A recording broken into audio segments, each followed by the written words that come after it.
Тұрғын үйге құқық бұл тек қана әлеуметтік кепілдік емес. Ең алдымен адам қауіпсіздігін негізгі шарты, әсіресе балалар үшін. Халықаралық стандарттарға сәйкес балалардың өмір сүруіне, дамуына және құқықтарын қорғауына ең қолайлы жағдайлар қамтамасыз етілуі тиіс. Бала үшін тұрғын үй оның әл-ауқатының маңызды шарттарының бірі. Сонымен қатар, тәжірибе көрсетіп отырғандай, тұрғын үй қатынастары саласында азаматтарды баспанадан шығару кезінде олардың құқықтарын шектеу қаупі айқын байқалады. Жұмысымызда біз балалардың түрлі өмірлік жағдайларға байланысты, оның ішінде ата-анадан немесе асыраушыдан айырылған кезде, жалғыз баспанадан айырылу қаупіне тап болатын жағдайлармен жиі кездесеміз.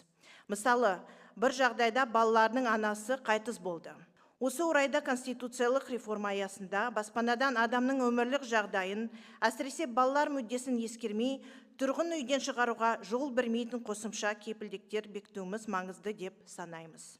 Осыған байланысты Қазақстан Республикасы Конституциясының жобасында мемлекеттің азаматтарды тұрғын үймен қамтамасыз ету үшін жағдай жасаумен қатар, соттың шешімінсіз тұрғын үйден айыру және шығаруға жол бермеу туралы мемлекет басшысының ұсынысын қолдаймыз.